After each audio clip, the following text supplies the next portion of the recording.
ao nosso episódio de hoje do podcast Semeadoras. Bom, hoje nós estamos aqui com uma convidada que ela é especialista em marcas próprias, meninas.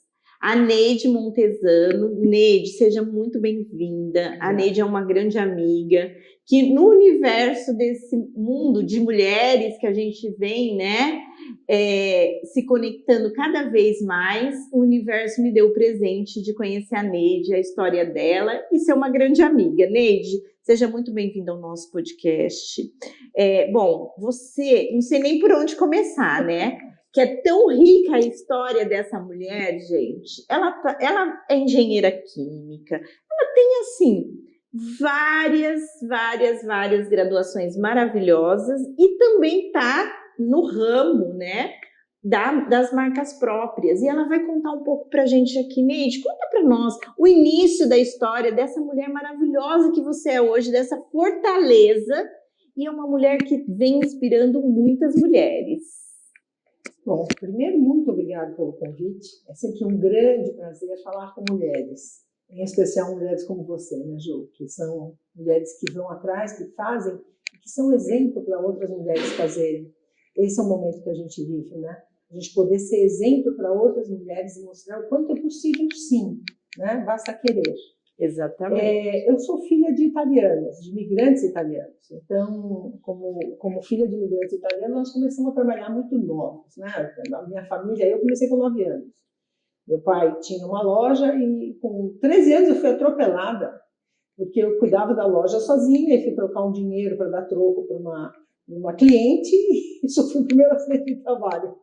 Mas sempre foi isso. Quando eu resolvi, né, fazer engenharia química, foi um desafio e tanto, porque era um ambiente altamente masculino. De 100 alunos na faculdade, 7 eram mulheres. Nossa! Né? Então, é um desafio grande. Né? Então, a gente teve que acostumar, nós mulheres tivemos que nos acostumar a nos proteger desse ambiente, muitas vezes, hostil. E eu me lembro perfeitamente que me perguntavam o que você vai ser, né? O que faz uma engenheira química? Porque naquela época que eu entrei na faculdade em 79, a química tinha 40 anos, 50 anos, ainda é muito nova, né? Era uma ciência muito nova.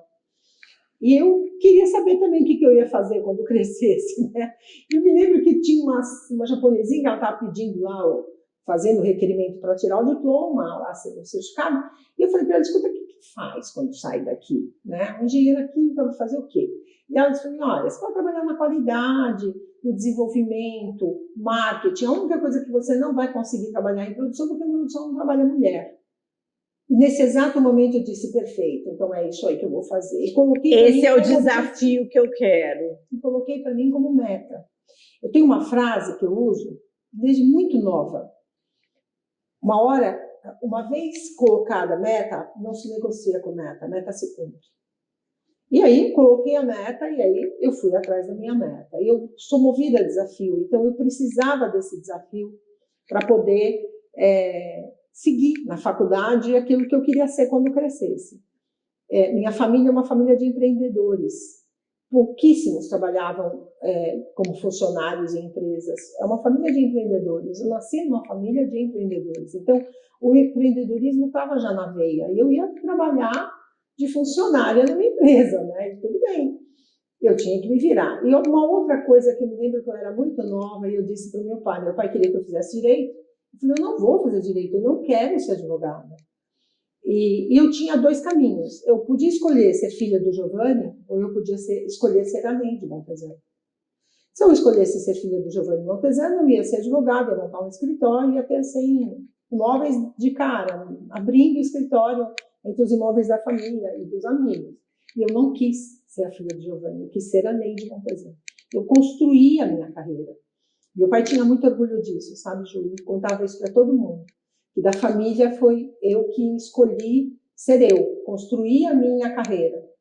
Bom, eu fui trabalhar numa indústria, no 5º ano de engenharia, já tinha inclusive minha filha, porque antes disso eu cuidava dos negócios também. E eu me lembro perfeitamente que a fábrica, eu queria trabalhar lá na fábrica, eu trabalhava lá no laboratório. E aí surgiu uma vaga e o meu diretor disse para mim, bom, tudo bem, você é mulher, só tem homem, você quer, tudo bem. Olha, se por um acaso alguém te fizer alguma coisa, você pode vir aqui que eu te empresto o meu sapato. E a frase que eu disse para ele foi, Edgar, se eu precisar de um sapato, você não se preocupe que eu tiro o meu. Eu não vou vir com você. E ele olhou e disse, acho que eu acertei em colocar você lá na produção, né, lá na fábrica, mas ainda cuidando de qualidade, chão de fábrica, sabe? A gente brinca aqui, inspetor de qualidade, varre chão, né, do laboratório. E fui. A fábrica foi vendida, eu fui crescendo, eu era Ciba-Geigy, virei Reckitt Benckiser, e fui crescendo, e a minha meta. Eu fui a primeira gerente de produção mulher no grupo inglês do mundo. Gente, olha que fantástico, para vocês verem que época que nós estamos falando, Estamos falando de 86, 87. Que mulher, então, naquela época não tinha voz mesmo. Se hoje a gente está tentando ter, imagina naquela época. Quando tudo era mato mesmo. Né? E era muito interessante, porque eu não podia errar. Eu falava para o meu diretor, né? Se eu errar, todo mundo, o mundo inteiro, né, uma multinacional, vai querer saber quem foi que colocou uma mulher para cuidar de uma planta com 70 toneladas de butano por plano, a maior planta de aerossóis. A gente fazia o rodazol, rodor, fabulão, passe bem, bom ar, né? Veja, bom, anil. Então, assim, era uma fábrica imensa, muitas linhas de produção e 0 mulheres trabalhando. Tá? Eu comecei um projeto com o médico, com toda a parte de medicina ocupacional, porque tinha um paradigma que mulheres não podiam trabalhar porque o ambiente era insalubre. E eu comecei a defender a tese de que se ele era insalubre para a mulher, ele era insalubre para o homem. Então, exatamente, são 2 seres humanos, né? A gente tinha que resolver essa insalubridade, conseguir uma condição segura, colocar os devidos EPIs, né, os equipamentos de proteção, porque a saúde não era algo para se preocupar inerente ao sexo. E aí eu saí da Reckitt com 67% de mulheres trabalhando na produção. Que fantástico. Então foi um trabalho super bonito, das quais eu me orgulho muito, sabe? Eu falo uma coisa, Neide, que você é um exemplo disso. Você rompeu uma barreira nesse segmento para todas essas outras mulheres seguirem. E eu falo que nós, mulheres, a gente precisa aplaudir aquela mulher que está rompendo uma barreira, que ela chega lá primeiro, mas ela está abrindo o caminho para todas nós passarmos, entendeu? Então, você é uma mulher para se orgulhar, porque naquela época você teve coragem.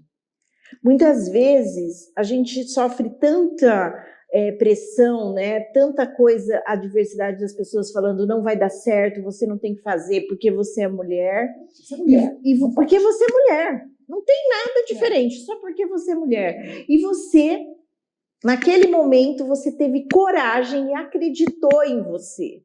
E eu falo isso por onde eu passo, e você que está nos assistindo, tenha coragem de seguir os seus sonhos. Faça como a Neide, coloque uma meta e não negocie essa meta. Quando a gente põe uma meta, gostei muito dessa frase, a meta é para ser cumprida, não se negocia. Então acredite em você, porque olha, Neide, a gente está falando aí de quase 40 anos atrás, 43 anos, você rompeu uma barreira, e hoje quantas mulheres não seguem esse caminho? Sim. Neide, mas assim, e você hoje, né? Como que você hoje está à frente de uma entidade muito forte, de marcas próprias, que eu tenho certeza que você criou isso daí também rompendo barreiras. Conta pra gente um pouquinho. Então, até faltou só eu te falar 2 coisas que são então muito conta, por favor. Quando eu ainda era Ciba-Geigy. O que é Ciba-Geigy? É uma empresa multinacional chamada Ciba-Geigy Suíça. E quando eu entrei, né, era Ciba-Geigy. Depois o grupo foi vendido, a divisão foi vendida mundialmente, e aí passou a ser Reckitt Benckiser, que é quem faz o Veja, né? Tá. Foi muito interessante porque eu via na minha sala a brigada de incêndio fazendo treinamento de brigada, porque tinha muito solvente, tinha gás e tinha que ter brigada. E eu olhava, só tinham homens falava, gente, será que esse povo acha que pega fogo só onde tem homem?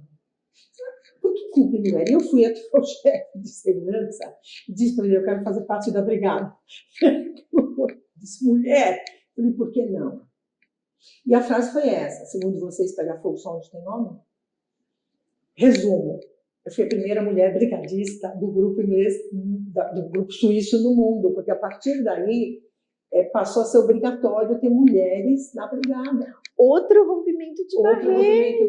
Que legal. Foi muito interessante, sabe? Porque essa minha indignação em não ter mulheres em espaços que elas caberiam e só ter homens, para mim, eu nunca fiquei confortável e fiquei nessa posição achando que ok.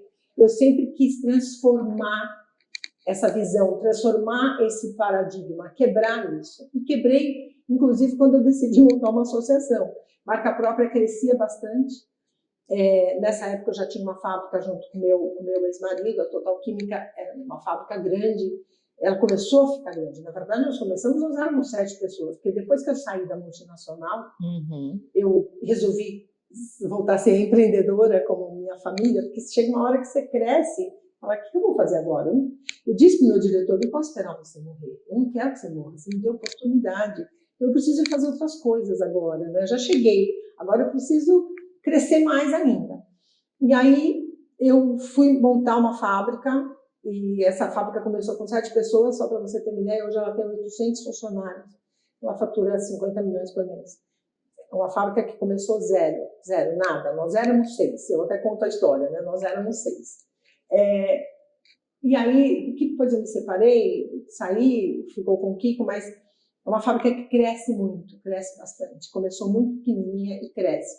Assim como o agro, né? Tem hora que você começa muito pequenininho, né? E de repente ele vai crescendo. E de repente vai crescendo de forma sustentada, com processos bem claros. E processos da empresa pequenininha também. E aí eu sentia a marca própria crescendo, me sentia lá fora crescendo, eu viajava bastante lá para fora e via crescendo, eu falava, esse negócio vai crescer no Brasil também. E aí nós começamos sendo um comitê dentro da Abras, da Associação Brasileira de Supermercados, e aí foi crescendo, e aí farmácia, e aí atacado, e aí eu falei, gente, tem que sair daqui, não dá para ficar no supermercado, existe até um conflito, né, do atacado com o supermercado da farmácia, e nós montamos em 2006 a Associação Brasileira de Marcas Próprias e Terceirização. Primeira mulher presidente de uma associação no Brasil. E até hoje, quando você vai na posse dos presidentes, sobe a diretoria no palco, e só tem homens. As mulheres estão como coadjuvantes. E é muito interessante, né, porque os grandes mercados, quer seja do canal alimentar, o varejo alimentar, supermercado, quer seja do farma, as mulheres são sempre as responsáveis e que estão lá no financeiro, no administrativo financeiro, ou seja, são as que estão com a rédea de fato do negócio na mão, mas quem sobe no palco é o marido, é o homem. Então foi um momento também bacana, e eu toda vez que vou nas posses, eu olho e falo para os presidentes, vocês não colocaram mulher de novo na diretoria? Vocês de novo não colocaram mulher? Em compensação, a Abimapro, nós temos mais mulheres na diretoria do que homens. Quando nós fazemos os nossos congressos, eu lembro que teve um congresso que o pessoal disse para mim, nossa, Neide, incrível, né? E 70% das palestrantes são mulheres. Isso é muito difícil num congresso, num evento. Eu disse, porque aqui a gente não escolhe o palestrante pelo sexo. A gente escolhe pela competência. Pelo conhecimento que vai trazer para o nosso setor. E tá tudo bem. Tudo certo. Pode ser mais homens no ano, mais mulheres. Mas sempre pela competência. Exatamente. Por isso que eu falo, a gente não quer estar no lugar do homem. Nós queremos estar ao lado, né? No nosso lugar, somando competência. E não é porque é homem ou porque é mulher. Neide, como que você vem assim, com essa visão tão maravilhosa, visão tão empreendedora, e vem de setores completamente, né, masculinos. Como que você vê hoje a atuação da mulher nesses setores? Já tem bastante mulheres no mercado. Hoje, meu escritório, ele faz um trabalho, a gente tem 3 pilares de negócios. Um deles é regulatório.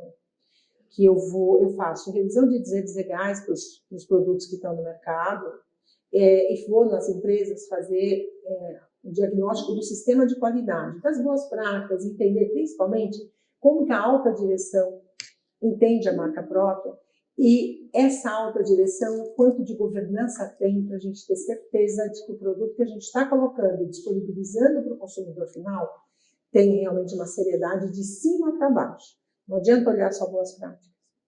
A gente tem que olhar hoje como é que está esse sistema, como é que a alta direção faz com que todo esse sistema funcione, que eu garanta, de fato, o produto final lá na ponta para o consumidor final. Tudo que a gente prega, nós precisamos entregar a promessa. Né? A marca própria tem que entregar a promessa. E a minha empresa, ela faz esse trabalho. A gente vai nas fábricas e faz esse diagnóstico. Né? Não é uma auditoria só, é um diagnóstico mesmo de todo esse sistema. Hoje tem bastante mulheres já, sabe? Mesmo na alta direção. Quando eu olho o organograma, porque eu começo sempre pelo organograma responsabilidade e autoridade, para entender se aquilo funciona mesmo, que faz parte da governança, eu olho e já vejo um número de mulheres cada vez maior na alta direção. E isso me deixa muito feliz, porque significa que as mulheres estão tendo oportunidades num ambiente que sempre foi altamente masculino. Muito importante. Que é o da indústria. Né? Então, um ambiente de indústria, onde sempre prevaleceu, né, era um ambiente altamente masculino, hoje já existe um ambiente com uma quantidade de mulheres significativa. Ainda tem que ir para conselho? Tem. Mas muitas nem querem, Ju. Por isso que quando nós criamos o Mulheres do Varejo, que nós criamos em 12 mulheres esse instituto, a nossa frase, essa foi uma frase que eu disse, gente, para com isso, que a mulher tem que estar em conselho, a mulher ela tem que estar onde ela quer estar. Acabou, exatamente. Acabou, ela tem que ser dada a oportunidade para ela estar onde ela tem que estar. Eu, quanto mulher, fico muito feliz que elas estejam ocupando. Mas a minha felicidade maior, eu digo que daí a minha felicidade é como três pessoas que eu represento. Como presidente de uma entidade, fico feliz porque estão sendo dadas oportunidades para as mulheres mostrarem suas competências. Como CEO da minha empresa, muito feliz porque eu sei que existem trabalhos que o toque feminino é imprescindível quando a gente está falando de sustentabilidade, quando a gente está falando de social, quando a gente está falando de ambiental. O olhar feminino é importantíssimo nisso. E fico muito feliz como cidadã brasileira, porque significa que as mulheres estão se mexendo para crescerem. Porque é muito cômodo, cota, é muito cômodo. Tem que ter um lugar. Conquista. Para conquistar, vai estudar, vai se formar, vai conhecer, vai ler. Precisa se capacitar, né? Sair da zona de conforto. E é esse o trabalho que eu acho bárbaro que vocês fazem, semeadoras. É essa coisa de levar a capacitação. Porque muitas vezes também se quer capacitar, mas não se tem condições para capacitar, principalmente quando a gente não está falando das bolhas. Exatamente. São Paulo, né, os grandes estados. Quando a gente está falando para fora. Precisa chegar à capacitação. E esse é um trabalho muito bonito. Exatamente. A gente vem levando tudo isso porque a gente fala, o lugar de mulher é onde ela quiser. Mas muitas vezes ela quer algo, mas ela não está preparada ainda. Então, através de todas essas capacitações que nós temos, do Senar, do Sebrae, tá? É isso que a gente leva para ela, mostrando que ela pode. Neide, nossa, que história! Nem eu conhecia essa mulher desse jeito. O que é melhor fazer do que falar? É verdade. Você sabe que a gente poderia ficar horas e horas aqui falando, a gente tem um tempo, né? A gente tem um momento agora, que é o Semear São perguntinhas curtas, respostas curtas, para você contar, para a gente conhecer também um pouquinho da Neide. Que mulher você nasceu para ser? Líder. Líder? Mas é uma grande líder. Meu pai dizia que o berçário deve ter gritado e dito assim, não chora que eu quero dormir. Já chegou lá dando ordem, é isso mesmo. Me conta uma coisa, como é a Neide, mãe, a Neide fora desse desse burburinho aí que você é empreendedora, presidente de associação. Como é a Neide em casa? A Neide em casa é mamãe italiana. Ai de quem mexer com a minha cria. Eu viro bicho.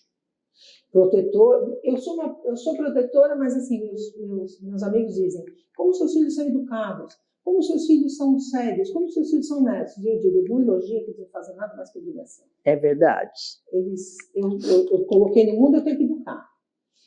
Sou rígida, mas sou italiana. Cozinho, faço molhinho italiano, compro tomate, faço massa, não compro produtos que possam fazer mal para a saúde deles.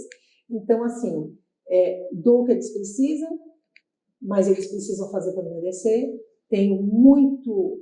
Eu digo sempre que eu sou responsável por eles até morrer. E se precisar contar até 3 para minha filha que tem 43 anos, eu vou contar.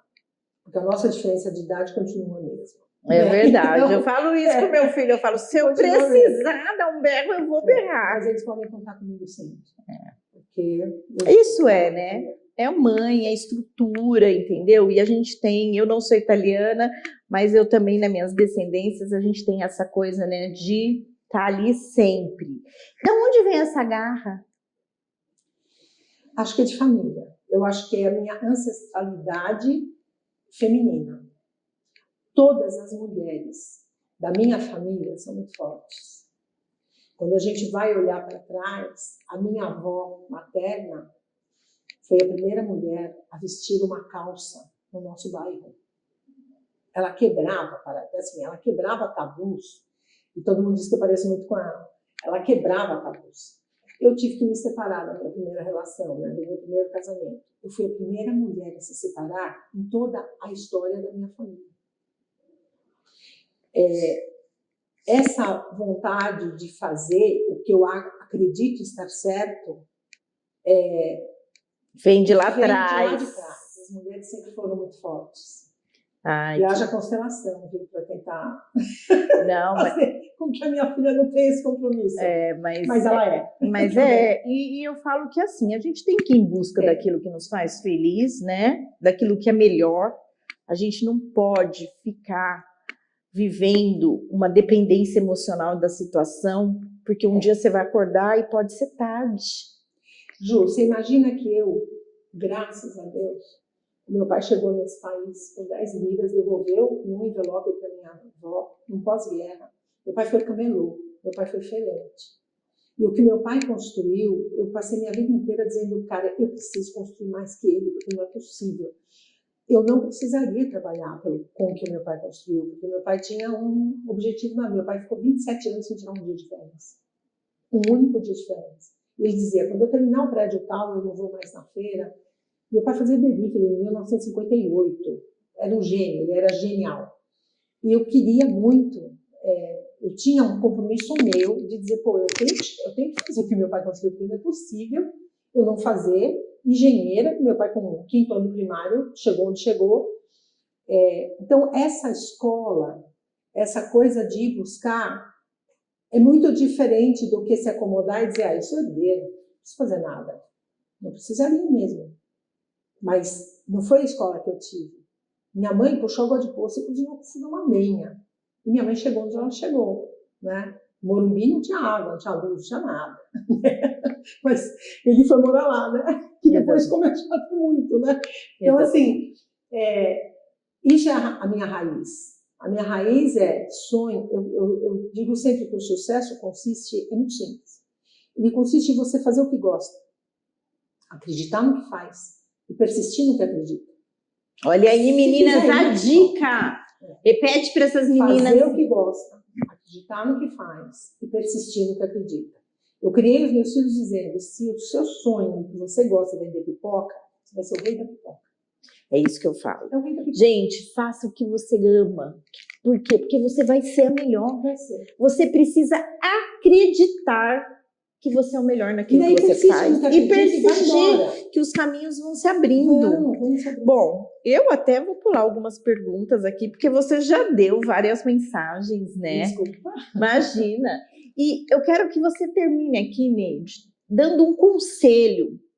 para todas essas mulheres aqui, você que vem de um ambiente completamente masculino, mas você foi acreditando, tendo coragem de vencer, rompendo barreiras.